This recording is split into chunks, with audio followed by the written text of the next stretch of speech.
다윗이 오랜 피난 생활을 마치고 왕으로 올라간 이후에 제일 먼저 하려고 했던 일이 있었습니다.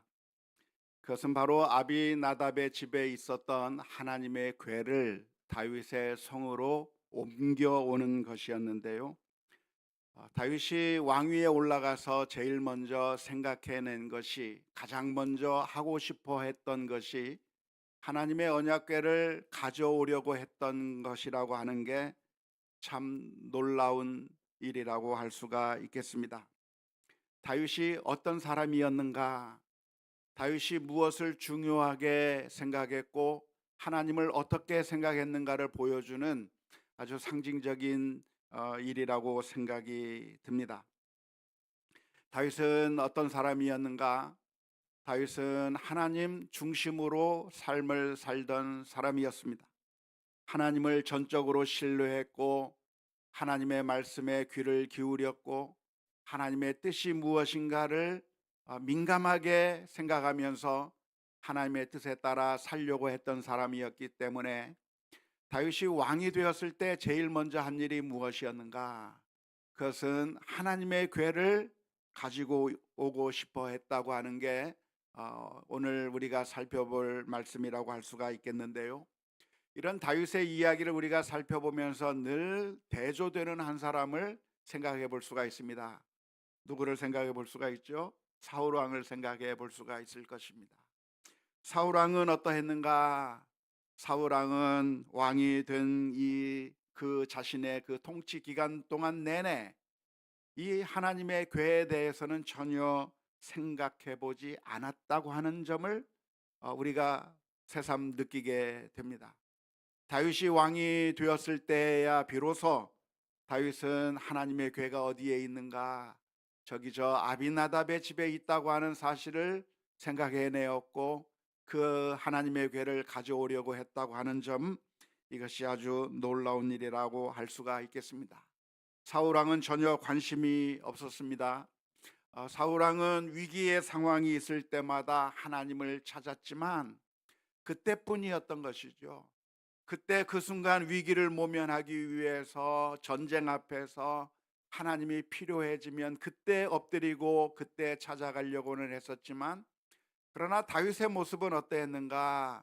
늘 하나님이 내게 무엇을 말하기를 원하시는가, 하나님의 뜻이 무엇인가를 늘 고민하면서 하나님 중심적으로 생각했던 사람이라고 하는 것을 생생하게 보여주는 일이 바로 이 하나님의 언약궤를 가져오려고 했던 것에서 찾아볼 수가 있겠습니다.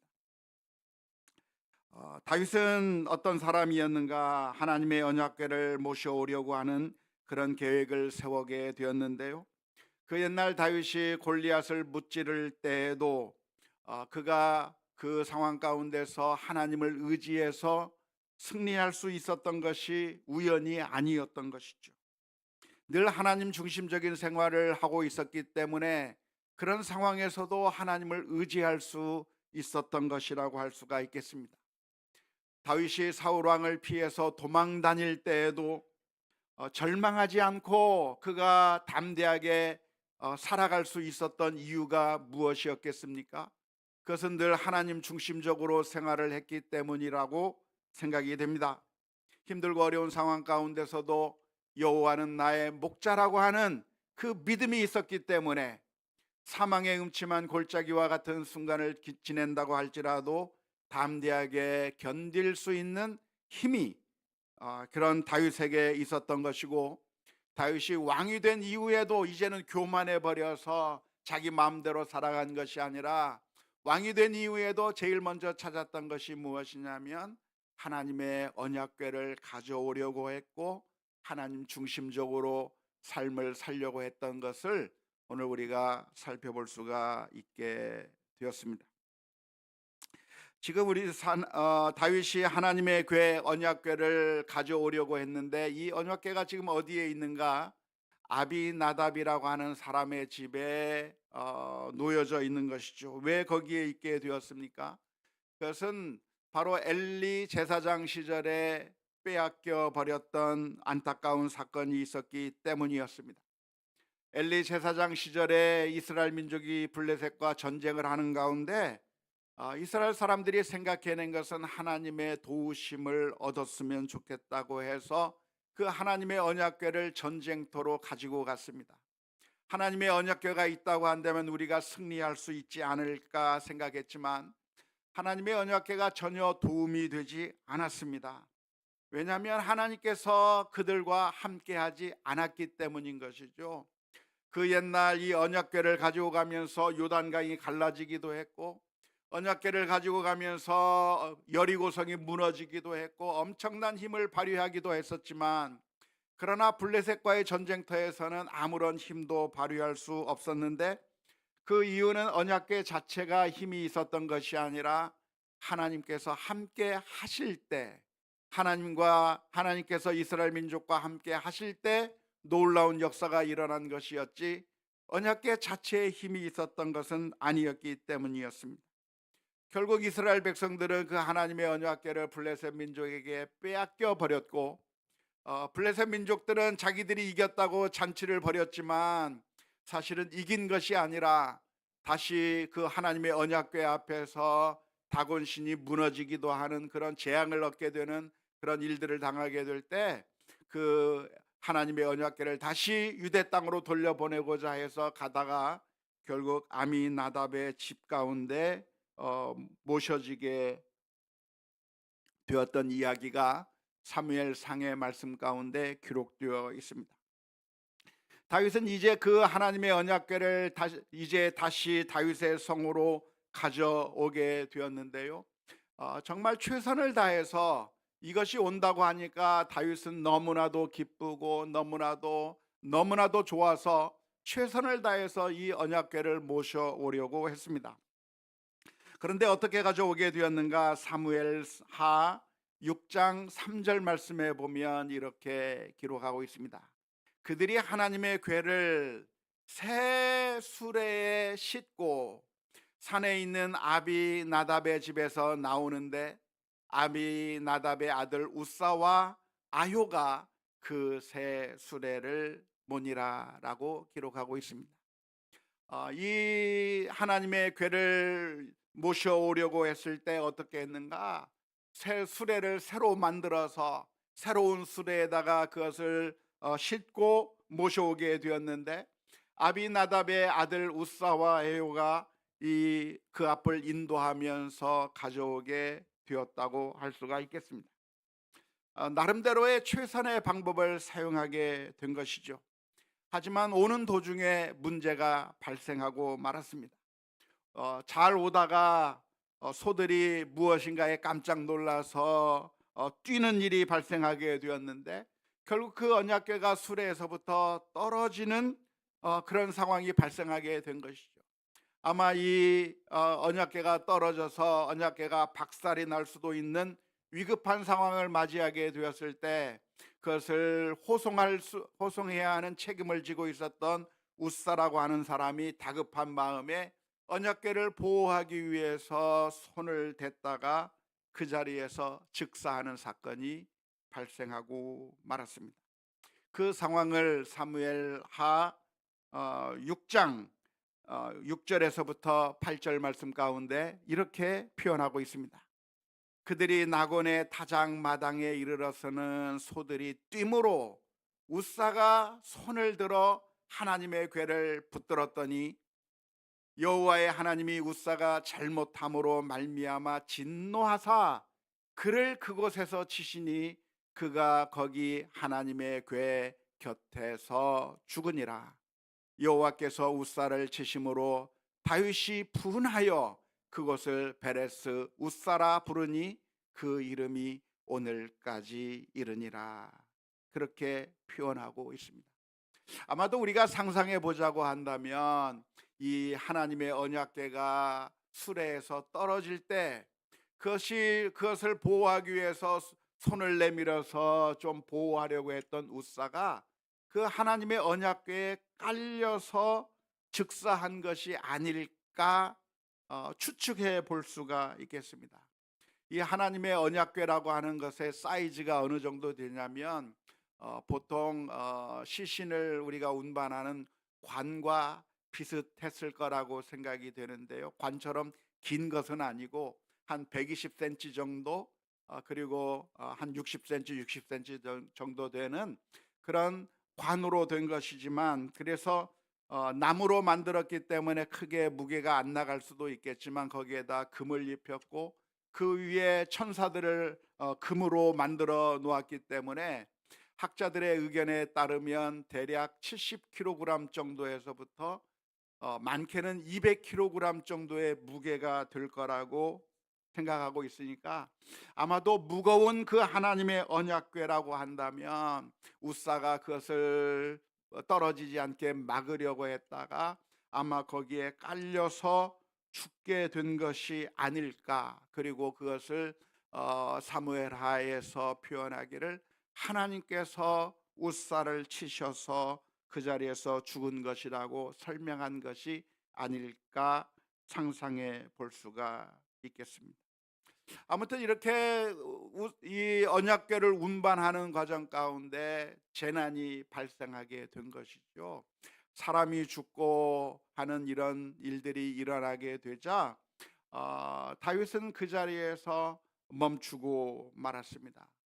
이 하나님의 언약궤를 가지고 오려고 했던 계획을 더 이상 진행하지 못하게 되었고, 그 하나님의 궤가 그래서 오벳 에돔의 집에 머무르게 되었다고 하는 이야기가 오늘 우리가 읽은 하나님의 말씀의 내용입니다. 도대체 무엇이 문제였을까요? 왜 이런 끔찍한 사건이 일어난 이유가 어디에 있었겠다고 생각을 하십니까? 많은 사람들이 성경을 묵상하면서 연구하면서 진단을 내리기를 아마도 그것은 하나님께서 정하신 방법대로 하지 않았기 때문일 거라고 추측하곤 합니다. 하나님의 말씀에 의하면 이 언약궤를 운반할 때에는 아무렇게나 운반할 것이 아니라 레위인들이 막대기에 고리를 메어서 꿰서 그 언약궤를 운반해야 되는 것이라고 성경에 분명하게 기록하고 있는데, 그런 하나님께서 정해 놓으신 규정을 어기고 성경에 규정되어 있던 방식을 따르지 않고 자기들이 편한 대로 그냥 수레에 모셨기 때문이 아닐까라고 그렇게 생각하는, 분석하는 경우가 많이 있습니다. 특별히 역대상 15장 13절의 말씀에 보면 다윗이 다시 이 언약궤를 가져오는 이야기를 하면서 이렇게 이야기를 했습니다. 전에는 너희가 매지 아니하였으므로 우리 하나님 여호와께서 우리를 찢으셨으니 이는 우리가 규례대로 그에게 구하지 아니하였음이니라 하니. 다윗은 이 문제를 다시 한번 생각해 보면서 예전에 왜 실패했을까? 왜 이런 끔찍한 일이 발생하게 되었을까? 다윗이 고민하면서 연구해 본 결과가 무엇이냐면, 다윗의 생각에 우리가 하나님께서 정해 놓으신 방법대로 하지 않았기 때문이 아닐까. 레위인들이 막대기에 메고 지고 4명이서 지고 옮기게 되어 있는데 그 규정을 위반해 버리고 그래서 수레에 끌고 왔기 때문에 이런 일이 아닐까, 그것을 잘못이라고 생각하고, 두 번째 모시고 올 때 오벳 에돔의 집에서 가지고 올 때는 원래 하나님께서 정하신 방법대로 모시고 왔다고 하는 이야기가 기록되어 있기 때문에 이 말씀을 우리가 분석하면서 결론 내리기를, 그러니까 우리가 우리 방식대로가 아니라 하나님께서 하시는 말씀이 무엇인가에 귀를 기울여야 되고, 우리가 원하는 방식이 아니라 우리가 편한 대로가 아니라 하나님께서 우리에게 해주시는 말씀에 민감해야 된다고 하는 결론을 내리곤 합니다. 그런데 유진 피터슨 목사님은 또 이런 분석을 한 적이 있습니다. 그것은 바로 영적인 교만이 있었기 때문이 아니었겠는가라고 하는 분석인 것이죠. 우사라고 하는 사람은 누구였습니까?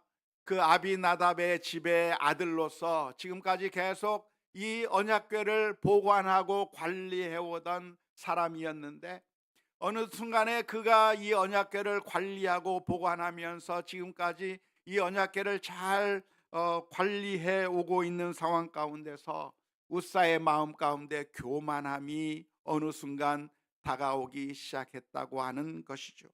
하나님 앞에 늘 겸손하면서 하나님 앞에 두려운 마음으로 서는 것이 아니라 어느 순간에 그 언약궤를 바라보면서 내가 언약궤를 관리하는 사람이라, 내가 저 언약궤를 보호할 사람이다 하면서 그의 마음 가운데 어느덧 익숙해져 버려서 교만해진 마음, 하나님 앞에서 하나님의 보호하심을 간구하면서 하나님 앞에 엎드리는 모습이 아니라 너무나도 자주 익숙해져 버렸기 때문에 이제는 내가 하나님을 보호해야 된다고 하는 그런 교만한 마음 가운데 결국 언약궤를 함부로 손을 대어 버렸고, 그래서 겸손하지 못한 교만함이 이런 재난을 불러 일으켰다고 하는 분석을 하기도 합니다.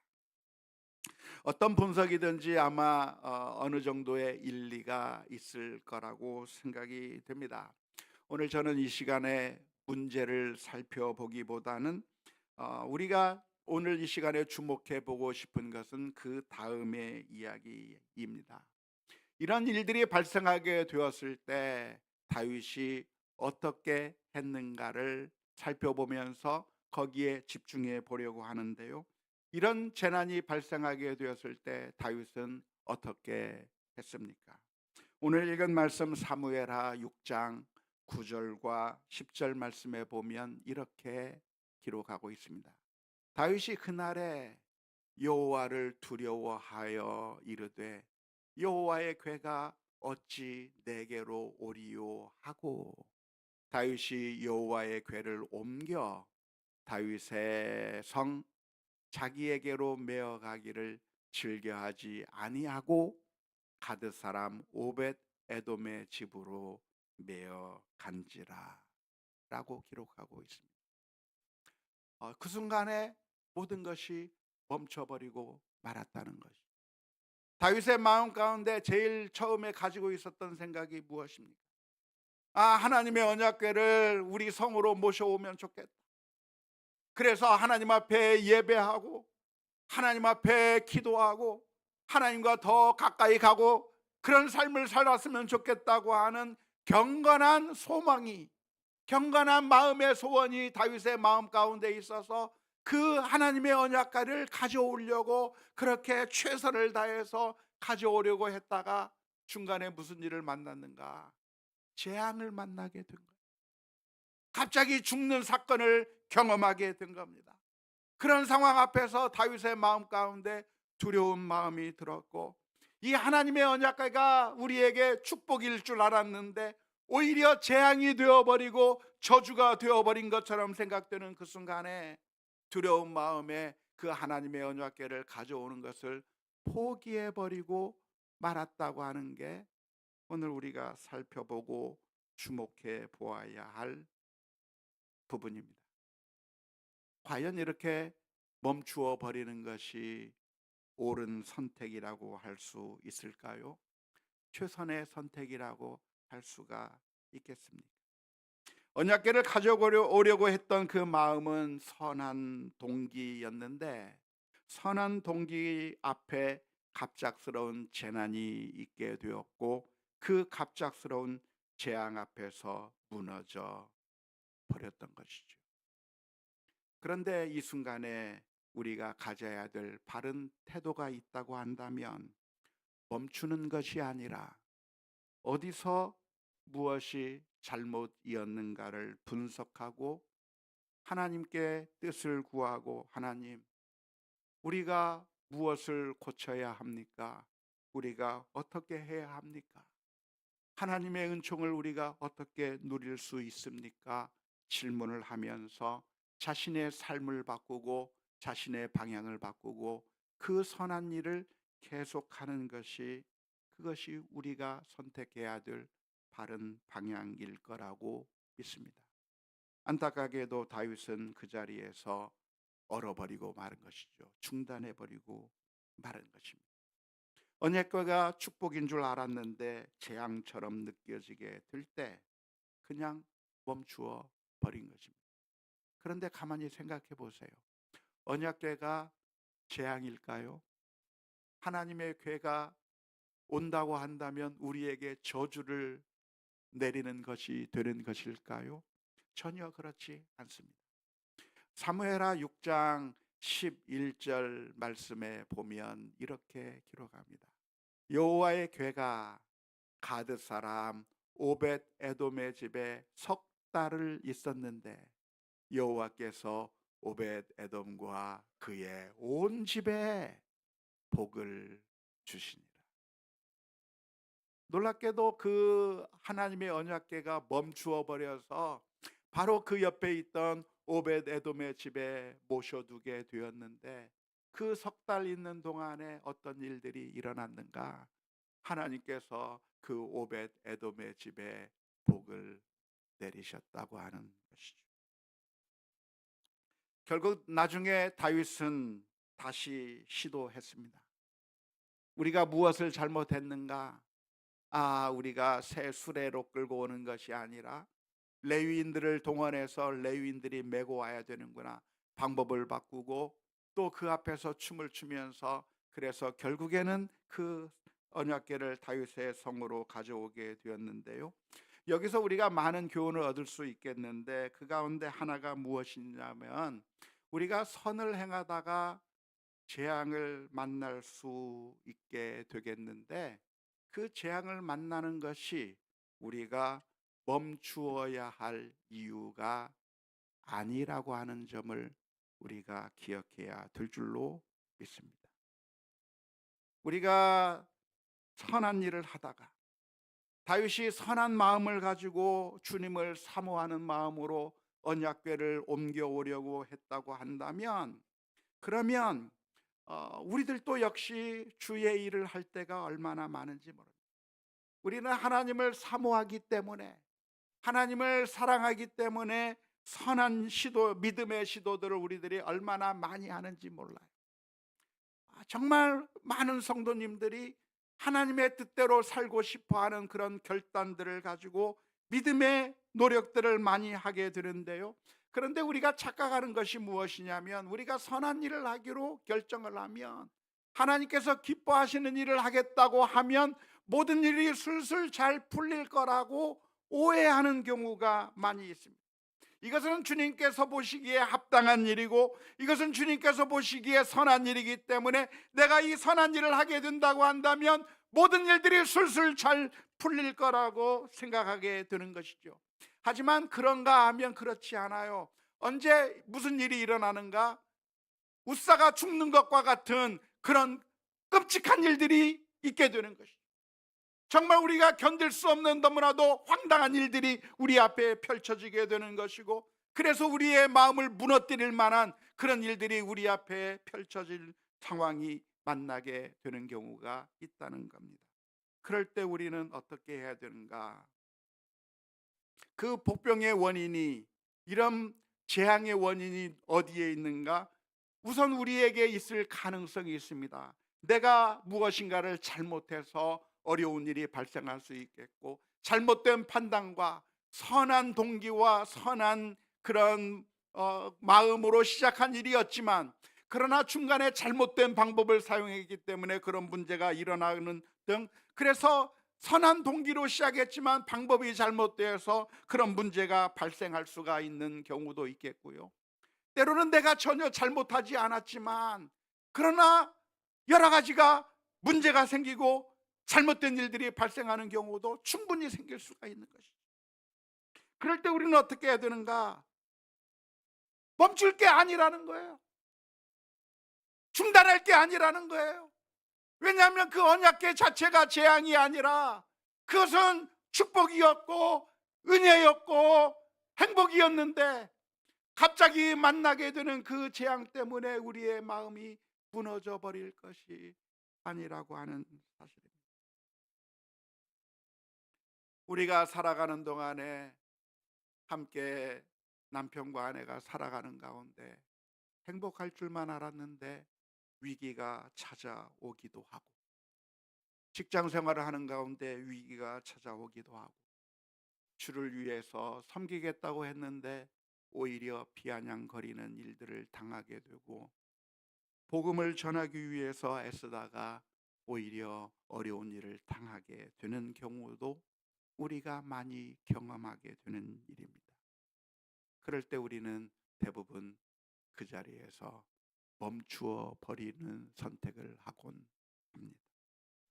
아, 축복인 줄 알았던데 재앙이었구나.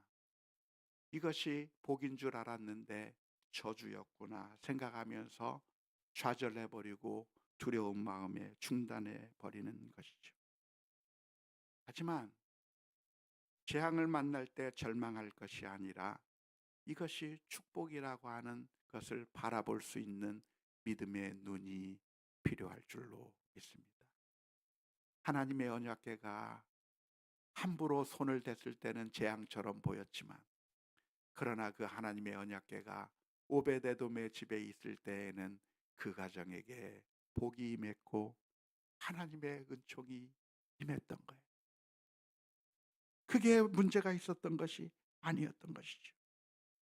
우리가 재앙과 같은 상황을 만났을 때 우리는 두려워하면서 포기해 버릴 것이 아니라 우리 자신을 다시 한번 살펴보면서 문제의 원인이 어디 있는가를 살펴보아야 할 것이고, 혹시 내가 교만한 것은 아니었는지, 혹은 내가 이기적인 것은 아니었는지, 내 마음이 탐욕적인 것은 아니었는지, 하나님 앞에서 내가 회개할 것은 무엇이있는지 우리 자신을 살펴보면서 하나님의 선하시고 온전하시고 기뻐하신 뜻을 신실하게 지속해 나가는 우리 모두가 다 되어야 될 줄로 믿습니다. 사실 그게 하나님께서 우리를 대하신 방법이었습니다.